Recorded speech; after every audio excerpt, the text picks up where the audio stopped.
Hello. This is the second time I'm trying to film this. Yesterday I was really thinking about if I ever wanted to record this. Again, try to do it during the day. Because the problem with my first attempt was that it was at nighttime and I could not see. Because I'm kind of blind. I was wondering if I wanted to do this, or if it even be worth it, really, to do. Hold on, that's a first start. But yeah, like I was saying, I don't know if I wanted to do this, or if it would be even helpful or conducive.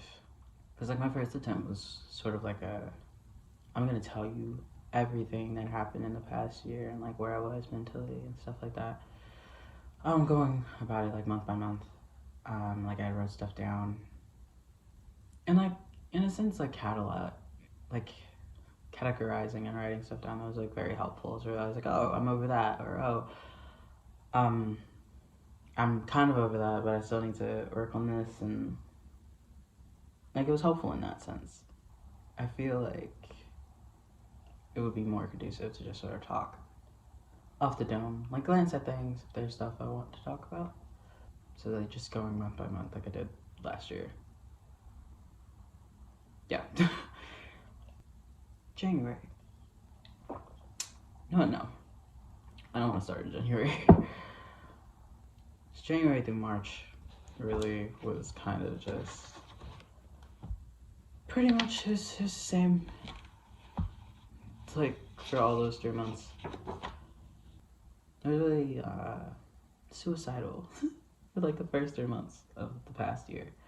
I guess an update in that sense is I'm not suicidal. I've had thoughts of self-harm recently, but that is a step up from suicidal. So I'm gonna applaud myself on that, when sort of consistently wanting to stay alive. But I'm gonna start April.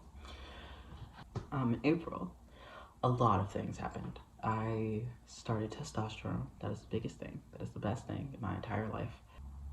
Which is an interesting thing to do, because I did spend the first 6 or so months of me being trans sort of I don't need testosterone.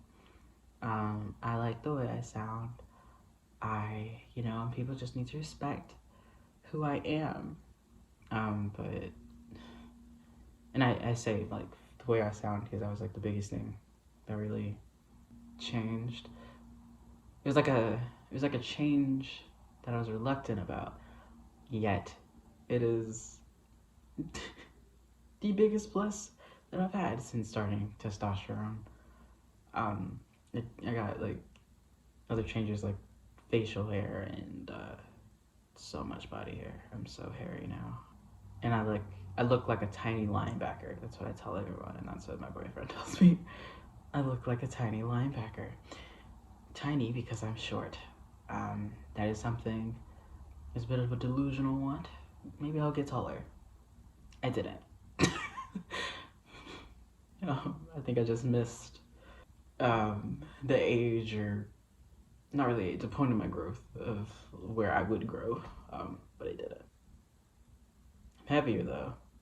Also in April, some sexual trauma was drummed up, which is that was not fun. That was not fun at all. It had lasting ramifications on my entire year. Most notably, me sort of trying to will myself to be asexual. Just really clinging to the fact that on a not technicality, being demisexual, which is how I identify. How I identified is on the ace spectrum. So I was I'm asexual because of this thing. I am asexual and I want to be asexual. I wanted to be asexual so fucking bad because of all the sexual shit that was going on, and me realizing that what happened to me kind of explains a bit of my more unhealthy turn-ons to give an update on my sexual situation. No, I can't give a definitive update. Actually, I'm still kind of working it out. Sex isn't like a traumatic thing, really, but I am still coming up with, or finding out more things that are rooted in my trauma and stuff like that. So that's still in progress, but I am learning to be more okay with sex and not be horrified at the fact that I like sex. I just have to like it healthily, because the relationship I have with it is still kind of unhealthy. And since I've said that, I think about 2 times, we're gonna move on. May was the 2nd anniversary of my mom's death, and it is also the month to sort of process that she isn't here, that she is in fact dead and she is never coming back, which is a bit of a thing, because I kind of accepted that my mom was dead early, and there is a difference between accepting and processing. I feel, to me, accepting is sort of like an acknowledgement that something has happened, whereas like processing is really realizing, letting it sink in, letting you really like reflect and think about it, that this thing has happened and it's kind of horrible and it sucks and it makes me feel like shit. Yeah. And I am kind of going through that now, as my grandmother has died. It's not hitting me as hard as my mom's death, but there are moments like now where if I think about it, I feel like it's tugging at my heart and shit. I'm a filmmaker and I don't know how to frame myself in a camera. I cried a lot about the fact that my mom was not here. I wrote letters to her and talked extensively about it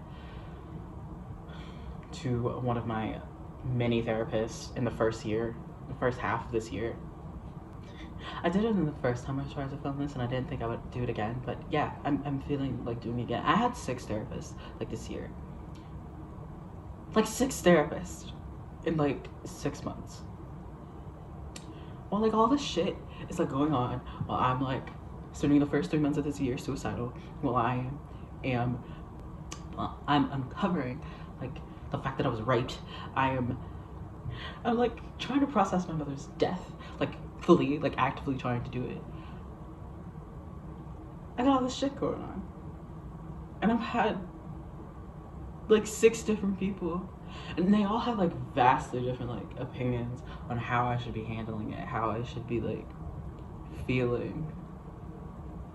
It was very confusing and I hated it. But this would be a lovely segue into June. June, I finally got a therapist. I got Brittany, and Brittany's fucking great. Brittany has been my therapist since June, and I've made so much progress. She understands me on a deep level that I will get into later. Brittany's fucking amazing, and she's helped me with a lot of stuff. But also in June, I made a film. The first one I can fully remember making. I've made like 3. Yeah, like 3. A 13-minute short, a 2-minute short, and a 4-minute short.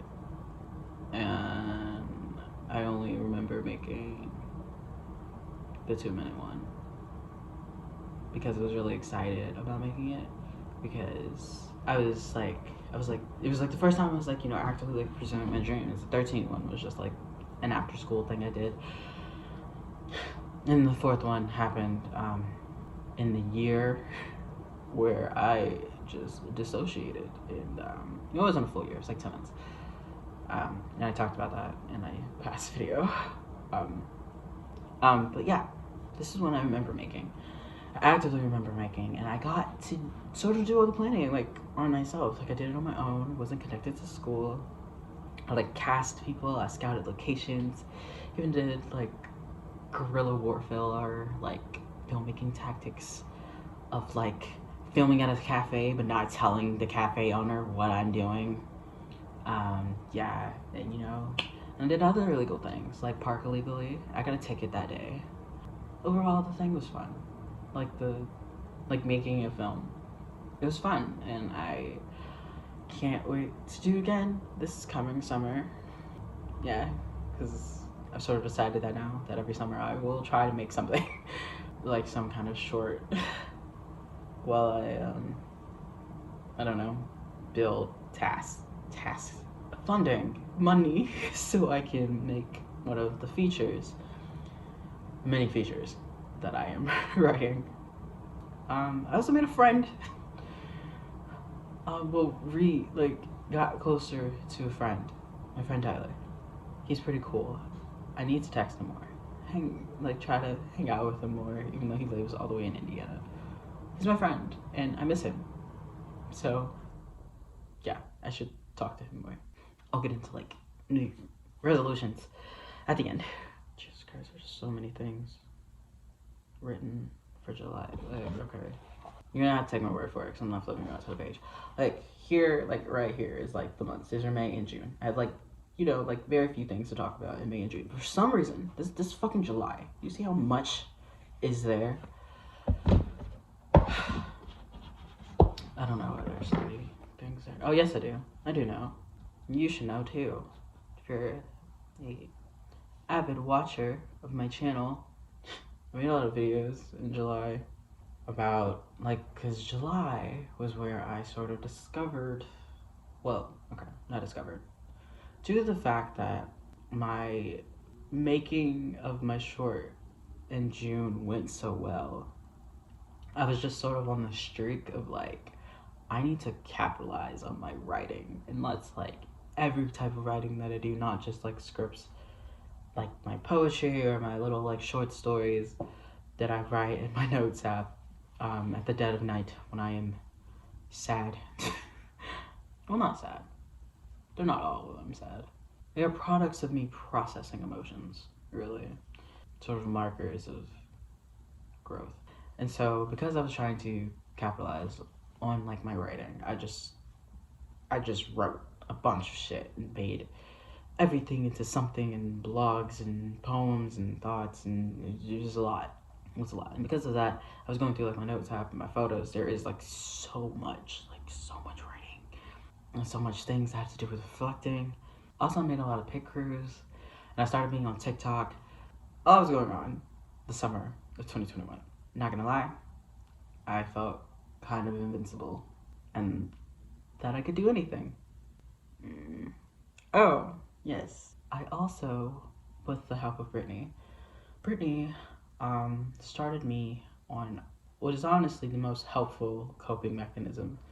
It's a lot of things. It's like a coping mechanism. It's sort of like a reflective type thing, a mindfulness type thing, diffusal technique. It's so much. It's so helpful, and I fucking love it so much. But basically, what it is Brittany, upon noticing that I have trouble allowing myself to feel. I have a hard time allowing myself to feel things.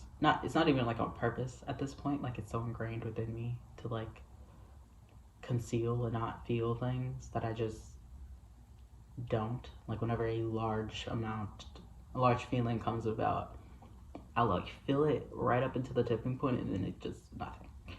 But noticing that within me, she started me on this exercise of like, if I do feel something, like I feel something getting to that tipping point, instead of, if I notice it, if I catch it, then sort of just taking a step back, sitting and being like, where is the feeling?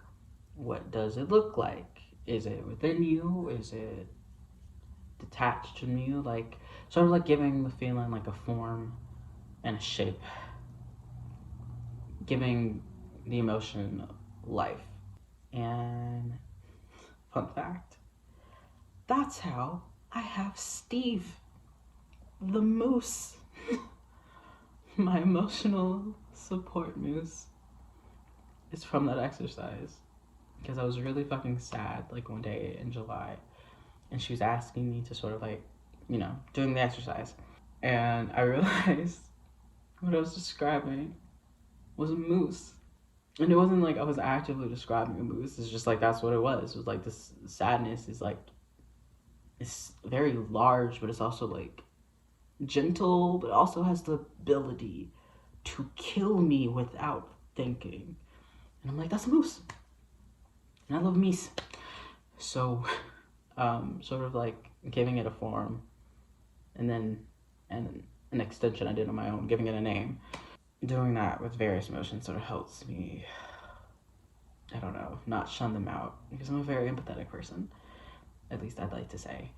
Like, I'll be mean to things on accident, but I always feel bad about it. So, like, making my emotions these, like, various creatures is like, well, shit, now I have to take care of you. You're Steve and you're a moose and you're my pet, and I have to take care of you. I can't, like, ignore you, because it's like, that make me an asshole. So, yeah, that was a big thing in July that I really liked and is really helpful for me. And I do it a bunch now. Yeah, I have this like little happy place. After I say this, I will move on. But like literally what I do, like with all of my like little stories, like the tunnel story, or even like the big ship stories, and although like all of those things still exist in my brain. Like I have this sort of emotional space within my head. I call it the field. There it is, perpetually fall. All of my emotional pets live there, like Steve and a sea urchin named Jerry. He's very large. He is my pain. Well, okay. He grows and descends based on given the day, but yeah. But it's very peaceful there, and the tunnel's there, but it's like blocked off, and the boat's there on my little like dock on the indescribable form of water.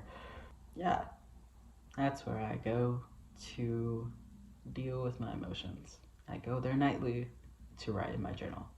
Yeah. August. Really only two things happened in August. I sort of gave a tribute to my mom on this channel, which was really helpful for what happened in September. And that was very nice to sort of like reflect and sort of think about like all the wonderful times me and my mom have had watching movies. Yeah, that was very nice. Very therapeutic for me. And one of them, people found, the Brother Bear one, that has views. Like, last time I checked, it was like 40. Which isn't a lot, but like, why did so many people watch it? But, also, I got clothes. I got stylish in August in preparation for going back to school. I bought turtlenecks and like cool pants. And yeah, those are the two big highlights. Turtlenecks and pants. I need more pants because I leave the house too much. But I got cool clothes, so that's nice. Probably put some pictures of them right here.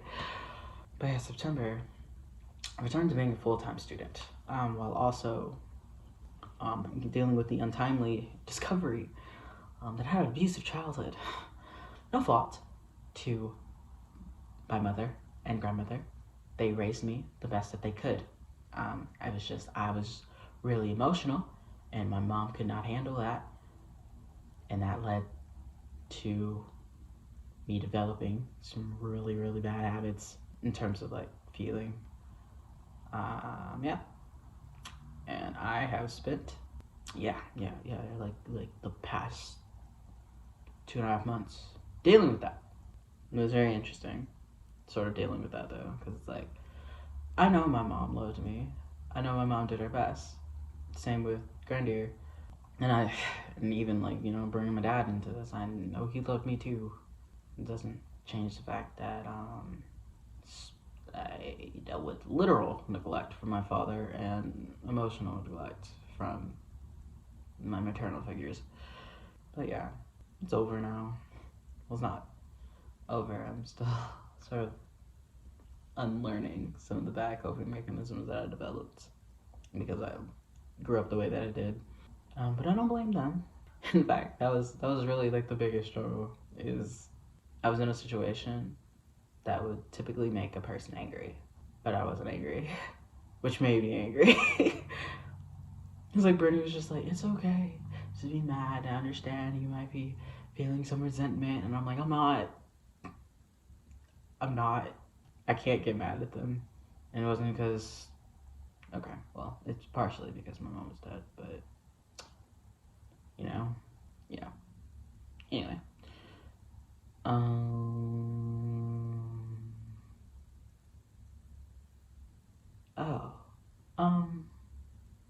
yeah, let's talk about it. Okay, because it's still prevalent. So, in September, upon going back to school, I'm very aware of the fact that I self-medicate like a lot, but not in like a way that would like it would be obvious to like my friends or my family or anything like that. Because I don't drink and I don't do drugs, and so people would be easily like, oh yeah, he's on the straight and narrow. He's dealing with his his mental illness perfectly okay. He's like he listens to the doctors and they say don't drink and don't smoke and stuff like that. But I may not do the obvious things, but I do a lot of things. I like the sex thing, and my own little brand and flavor of self-harm, but I'm working on it. I was going to go into more detail, but my brain doesn't want to, so I'm not going to force it. I have my own methods of self-medicating and addiction, and I am still working through those. And, one day, no, I predict by the end of the year, maybe even by June, it will be fully over. And I won't have to deal with the thoughts and the urges and anything like that. And that's all I'm gonna say about that. October, I celebrated my trans anniversary, like the day I came out as trans. I rather realized I was trans because I didn't like come out to everyone that I was trans until like February. Like I realized I was trans October 2020, came out to everyone on Facebook February 2021. So I kind of celebrated that, kind of looked back on that. Posted a very, not very energetic video about it. Not because I wasn't happy or excited about it, but because school was kind of kicking my ass. I didn't want to be in school. I was really thinking about dropping out like this entire past semester. I was. And I realized it was because I was kind of like pulling myself too thin. Really. I realize that now. Just like I work best when I'm like focusing on one thing at once. But the way my school is set up, or at least, okay, I don't know if it's strictly set up this way, but the way most people process it is that it's asking us to like come up with like a bunch of different ideas and sort of like commit like full time to all of them. And for someone who's sort of healing and becoming a better functional human requires me to sleep, or at least take medicine that makes me sleep, because I won't otherwise. So I am constantly reminded. Like, there was the incident in February where I was just like, I don't want to do this anymore. So I didn't take my medicine, and then I just had like an extreme manic episode, which I filmed for your entertainment. But then like something that happened like recently, like early December, like I went on a date and then I forgot my medicine, or rather I didn't think about bringing it because it's just like I wasn't bringing anything because it was a date, and I ended up spending the night, and I didn't have my medicine and I did not sleep that night, so that was great. What was I saying? Oh yeah, like I am in a phase of my life where I'm trying to function to be a better person, and so that means that I can't force myself to stay up all night and just like write, and which is like what most people were doing. Even if I didn't sleep, I wouldn't be able to work because my brain just isn't used to that anymore.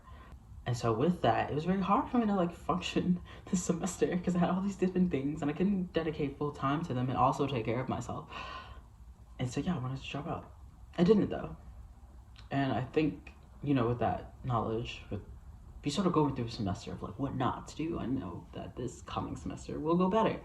because I know what needs to be done for me to function to my best in school, at least in my opinion, because, and this isn't even a brag, I was going to brag about the fact that despite me going through all of this, I still got straight A's. But as I was about to say it, I realized that that's not even something I'm really proud of. Because, like, sure, I'm like this great student, right?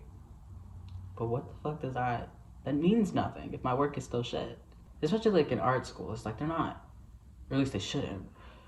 They're not grading you on like the quality of it, really. They're just grading if you turned it in and shit. And I turned shit in.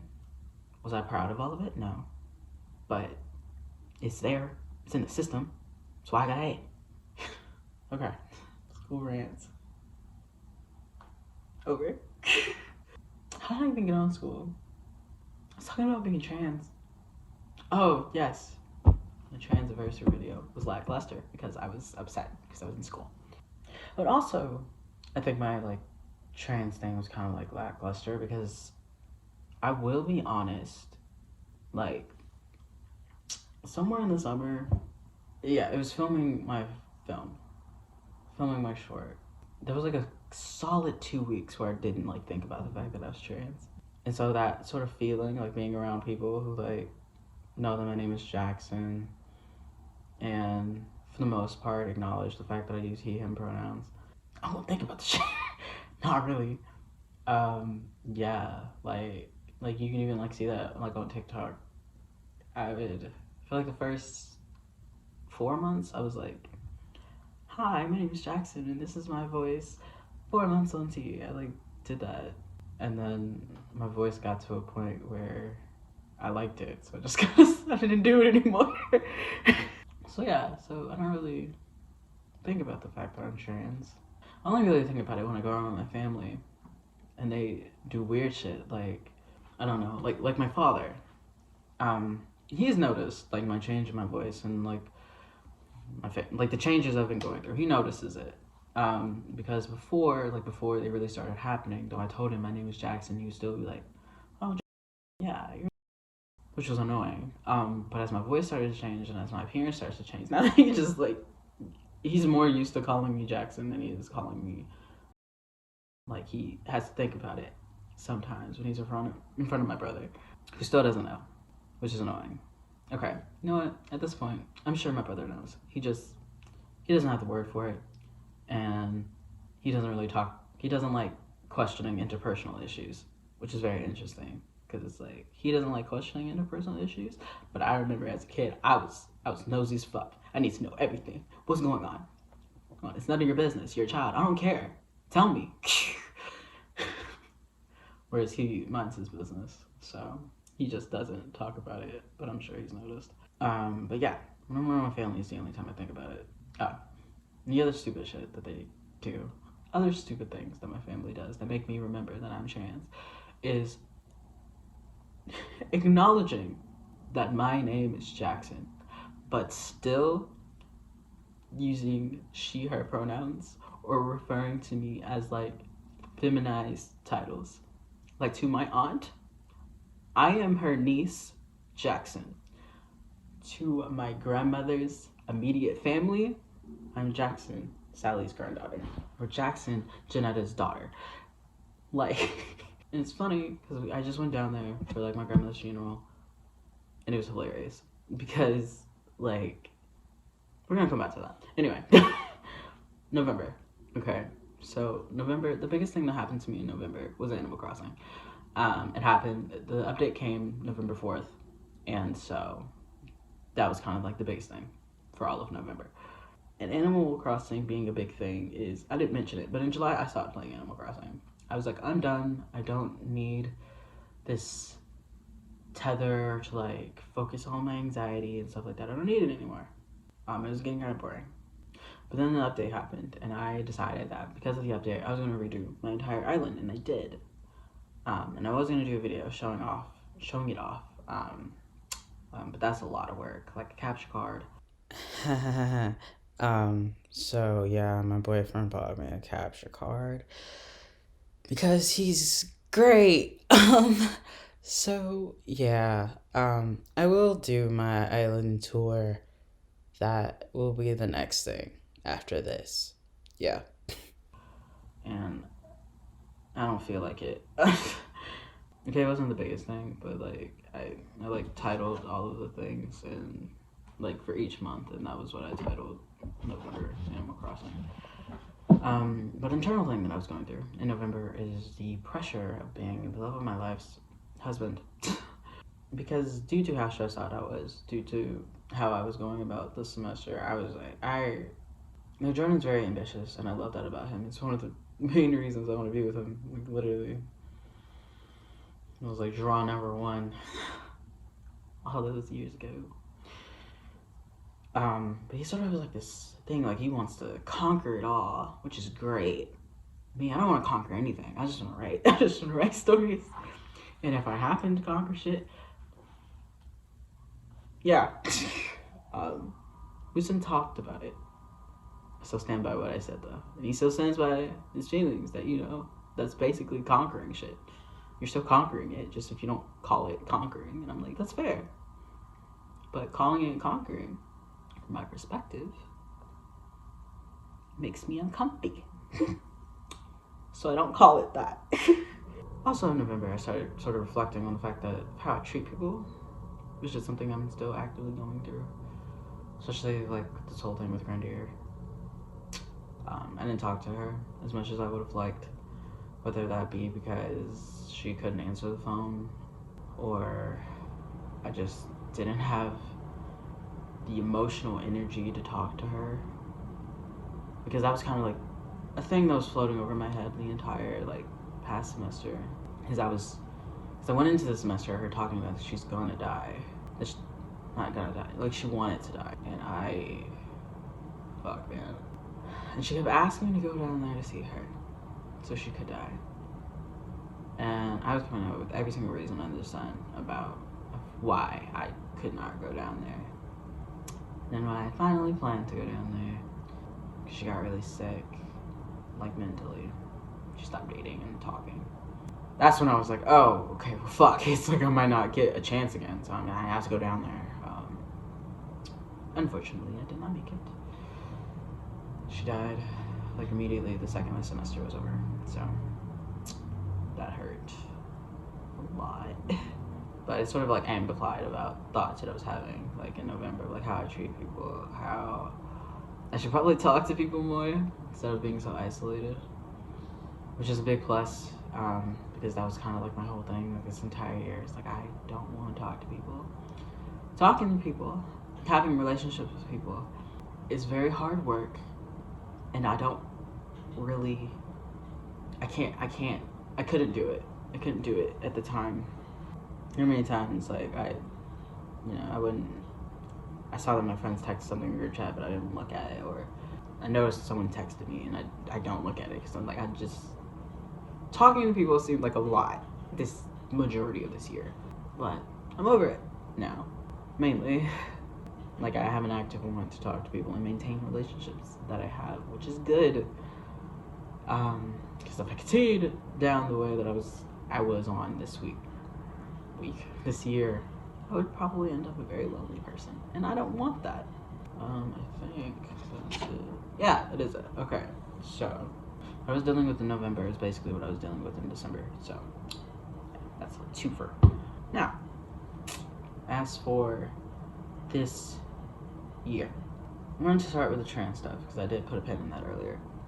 In terms of people misgendering me, it doesn't bother me as much as it did. It's more so just like annoying now, because it's like you're actively not listening. Like that's a comprehension issue right there. Like that has nothing to do with me. Like I've expressed to you numerous times that I am a man, so it's like, yeah, so it doesn't like bother me as much. It doesn't enrage me as it did when I first came out. Also, I think I am experiencing something that is quite common with many of the trans people that I have stumbled upon. One, TikTok. And that, and that might be exemplary of like, you kind of find like your people, even though you're not seeking them at all. I still haven't said the point. I'm so sorry. My point, I think I've reached a point that many of the trans people that I follow, where it's just like, maybe I'm not as hyper masculine as, coming out as a trans guy initially would set you out to believe.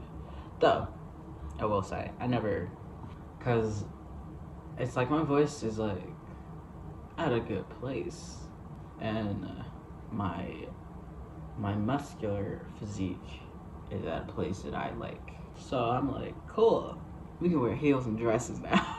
We can get back to that. Mainly the heels part. I like heels. I walk around my house in them sometimes, probably much to the chagrin of my downstairs neighbor. So, if you see me on these streets wearing heels, tell me you like my shoes. Or if I have eyeshadow on, tell me you like my sparkles. Because I like my sparkles. I'm probably going to wear my sparkles whether you like them or not. But I would appreciate you to tell me that you like my sparkles. I'm still a guy. He, him is still the main pronouns. But if someone would refer to me as they, by someone I mean me, I mainly refer to myself as they. Particularly, like, when I'm talking about something that happened in the past. I say they, and not he. Yes, I refer to myself in the third person. It comforts me. Another sort of New Year's resolution, which I've been doing so good so far. I know we're only like 3 days in, 2 days in, however many days in. I've been in my house for like the past 4 days, so I don't know what day it is. Sort of like going for what I want in life. Because like, that's like another thing. I was very scared to like sort of do the things that I want. Because I'm like, what if another tragedy happens? But it's like, my grandmother's dead. And my friends are healthy. My dad's healthy. Most people in my life that I know, they're healthy. There are no other tragedies that I can foresee. So, to me, that gives me a sign that I can live my life worry-free. And, I think that if I just go ahead and live my life worry-free, next time something occurs or happens, I'll be already like in a routine of living my life that it won't disrupt that much, or at least not more than necessary. Because I will be honest, like after my mom died, which was like this very impossible thing that I thought would never happen, like ever. I was very scared that, I was just always waiting for Grandier to die next, holding my breath, afraid to live, and it's happened now. So, what do I gotta lose? It still fucking hurts. It's not crippling, but fucking hurts. Yeah, but that mindset, I can focus on writing, focus on keeping my energy good, keeping that energy I put out into the ether good, just having positive vibes, really. Yeah, I just feel like I can take care of myself now. I'm getting better at taking care of myself now. Yeah. Can only go up, Can only get better. 2021 wasn't that bad. I actually grew a lot. I feel more like an adult than I did a year ago, so that's pretty good. So, yeah, that's pretty much it. Here's to 2022, man. Hope I do like that little TikTok graphic and stay healthy. I had an outro. I've forgotten it. That's how long it's been since I've done this. What is it? Yeah, there it is. Okay. Well, I love you. I hope you have a wonderful day. Bye.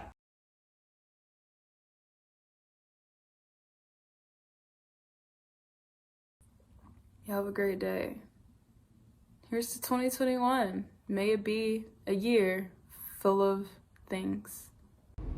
I don't know about you guys, but to me, I sound fucking adorable.